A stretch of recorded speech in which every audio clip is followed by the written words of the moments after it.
All right, boys, welcome back to the channel. It's a big one today. It's £400 million worth of big. I was at a bit of a loose end, trying to not play too many games in between streams in the Parma series, not wanting to dive into any other series or kind of tactics videos until the main game comes out. And I saw Doctor Benjy's video on his little play around with the 200 million transfer window and how you can make it to your advantage. And I thought, I'll fancy a bit of that. So what I did is I plugged a tactic in. It's a tactic that I've put together ahead of my iconic series, which is going to be restarting again for FM22.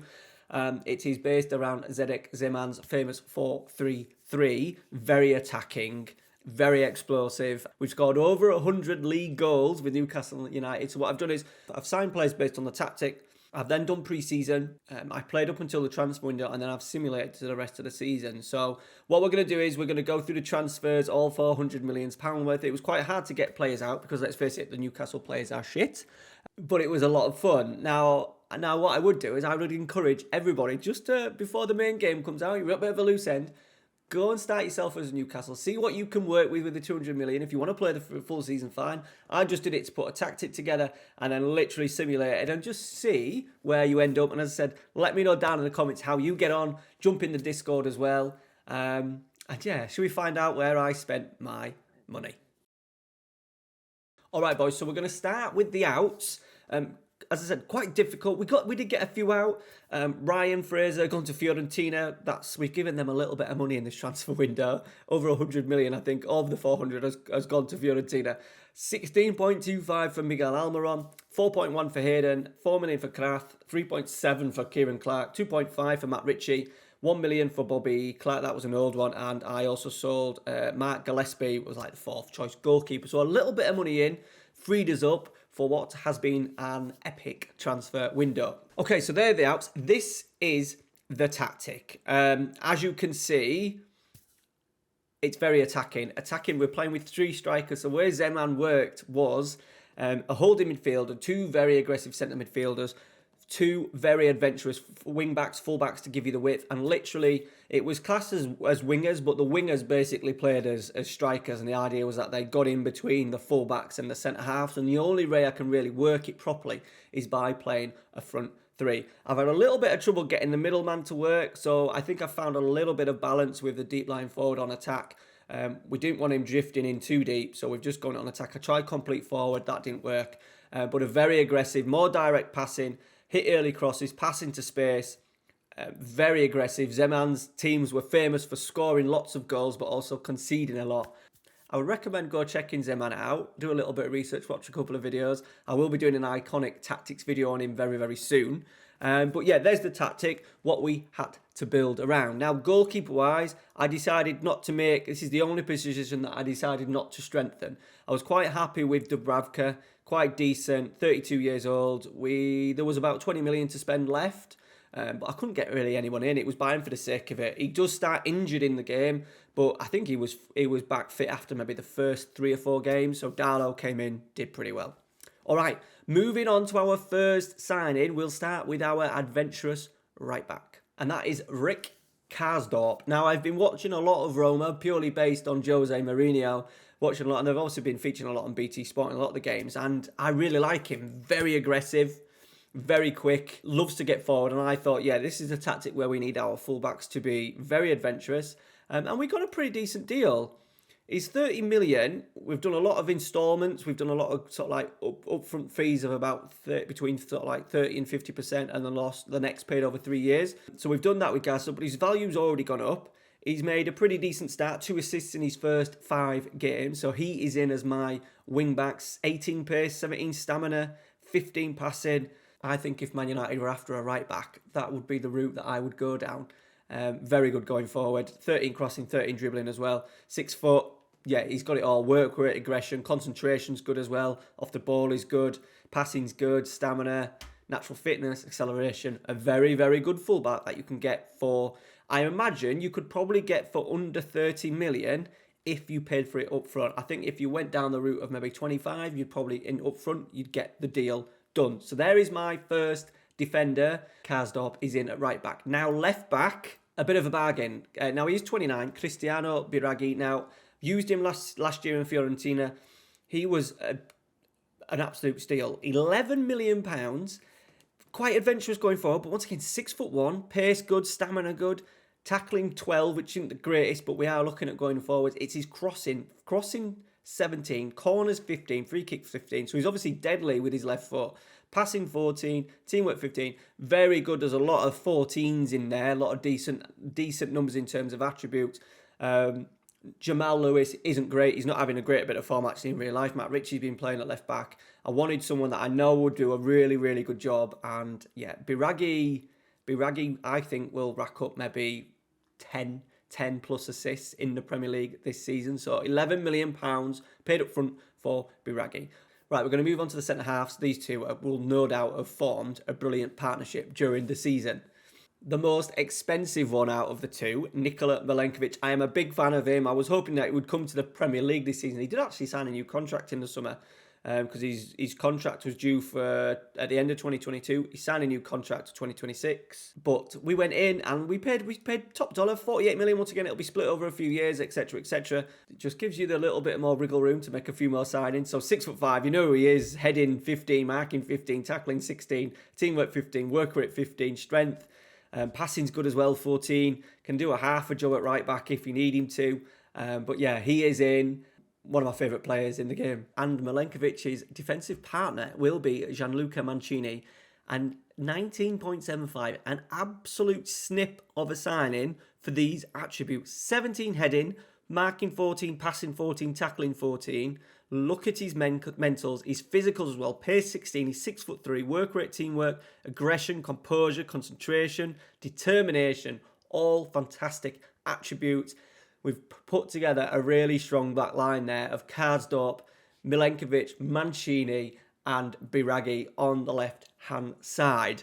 Really happy with that, and obviously look at his value already jumped up. Now, moving into the midfield, we're playing with an anchor man in midfield, so we need someone really strong. And I'm absolutely buzzing that I managed to get this guy in at such a cheap price. I think I might do a little player spotlight on him because his numbers are absolutely amazing. His attributes are absolutely amazing. And then within the first season as well, you can get him for as little as £12 million.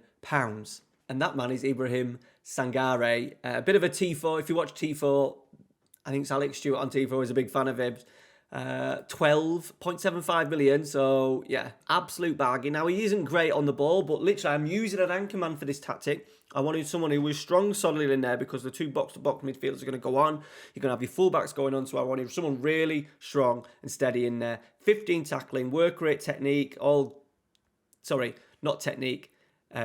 rate, teamwork, very good. He's off the ball stuff in terms of winning the ball back, bravery, aggression, composure pretty good as well to play the simple passes, strength, stamina, decent age as well, 23. I think he will move on. I think if we simulated for 10 years, I think he would probably progress onto a bigger club. 12.75 million. I think you could probably even get, I just put that in, they immediately accepted it. Passing not great, vision not great, does try killer balls often, but as an anchor man it kind of reduces that. I think if you just want someone to sit in front of the back four for you and let your fullbacks bomb on, this guy is an absolute must. All right, going into the midfield itself, we're playing with two box-to-box midfielders. I wanted pace, a little bit of pace. I wanted aggression. I just wanted energy in there. And two Premier League players that I thought I need to get in are Calvin Phillips. We've paid a little bit of money for him, 43.5. I think that's an absolute bargain in real life. I think if any team gets Calvin Phillips for 43.5 million, they've done very well.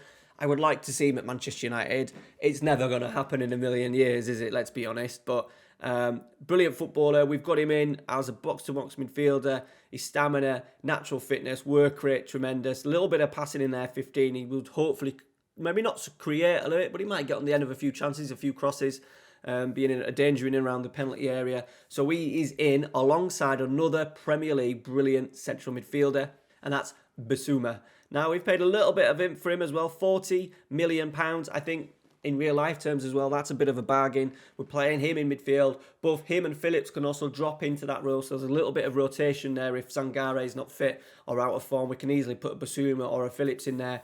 But imagine coming across that. The idea is that the midfield three are very much like Liverpool's middle three, where it's kind of hard graft, getting the ball back and working hard. And with Bissouma, Phillips and Sangare, we have got 3 very energetic, very aggressive central midfielders. Right, moving on to the strikers now. 3 strikers up front. We've bought 3, even though there's Callum Wilson, but we needed another striker. And also we're kind of having to play Saint-Maximin as one of the strikers as well. We've got 5. We've got Callum Wilson, Saint-Maximin, and we've also got Ivan Toney. £40 million, I think, is good business. He's not started too great. We're trying to get the best, which out of the 2 roles, either the pressing forward or the deep line forward, which one he suits. But in terms of attributes, 15 finishing, 15 heading. We're going to have lots of crosses in the box. Penalty taking is obviously good. Work rate, teamwork, obviously his physicals are good as well. Had an unsuccessful earlier part of his career at Newcastle. We've brought him back.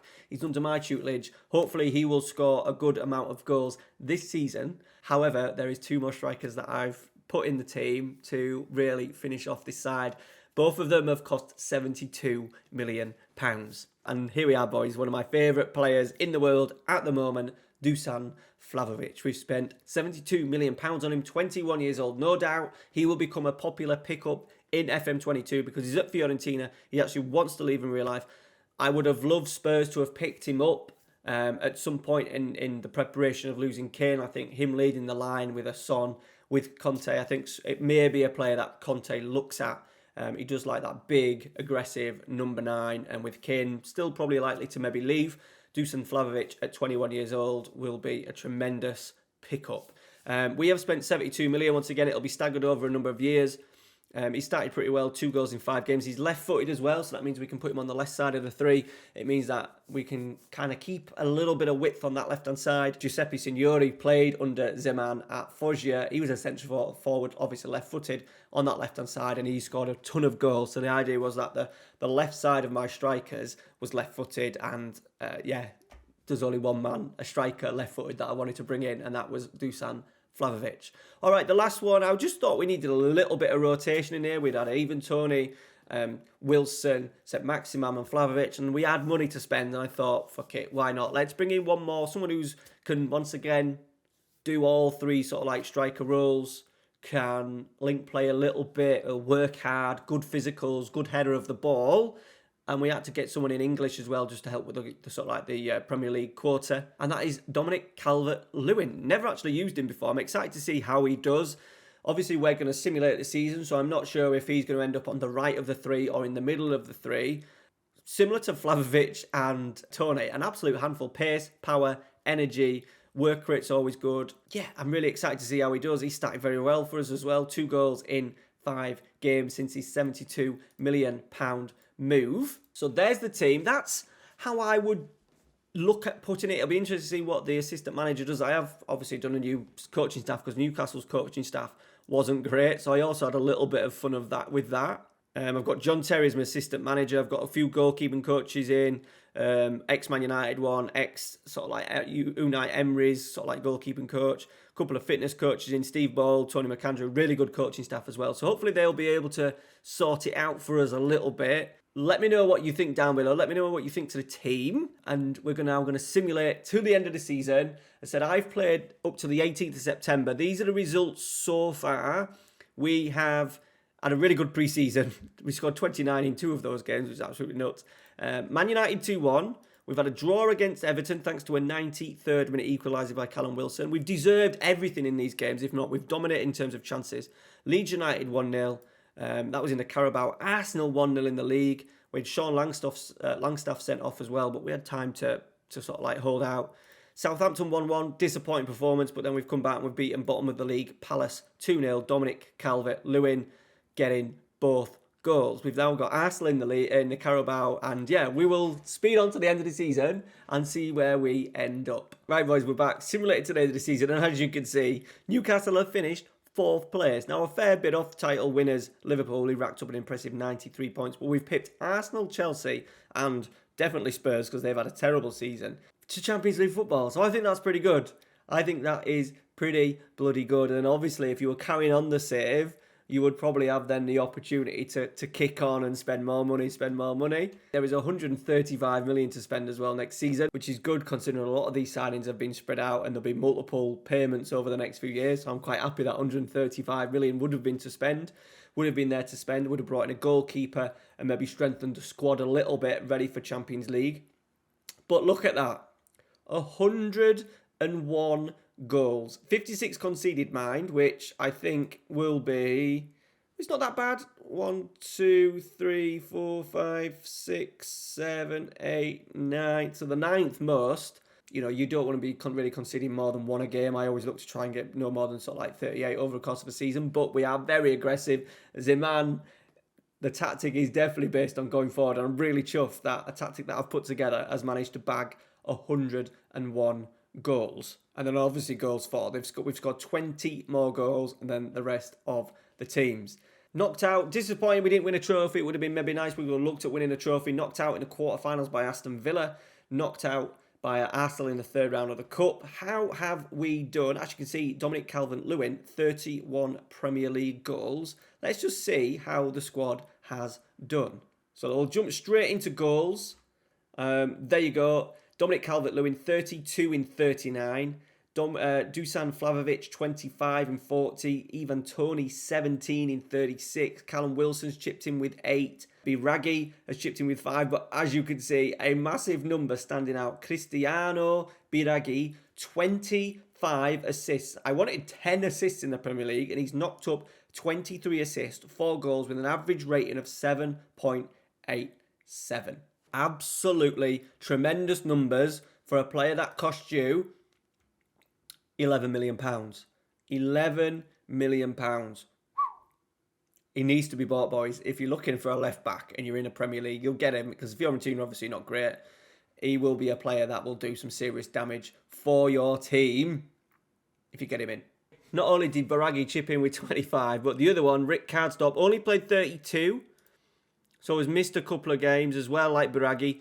But 11 assists, not bad for him, even though he did get on the score sheet. 10 assists for Calvin Phillips. Average rating-wise, Biragi 7.86. Calvert-Lewin. Vlahovic is wanted shit by the big boys. That would be an issue that no doubt will face anybody who picks up Vlahovic. Even Toney's wanted by some bigger clubs as well. Calvin Phillips chased by Manchester United. So I think that would be the problem. Right, that is it. Hope you've enjoyed it. So the tactic, over the next couple of weeks, I'm going to test the tactic with other teams around Europe. It's already done 100 goals with Newcastle, so it'll be interesting to see what it does in teams like PSG. I also want to do it with Lazio or maybe potentially Roma because that's one of the teams that Zeman was at. So that'll be available in a couple of weeks. Thank you very much for watching. Smash a like on today's video. Hope you've enjoyed it. And yeah, let me know, Discord, down in the comments. 200 million challenge. So make them installments work in your favour. Thanks for watching, guys. Take care. See you later.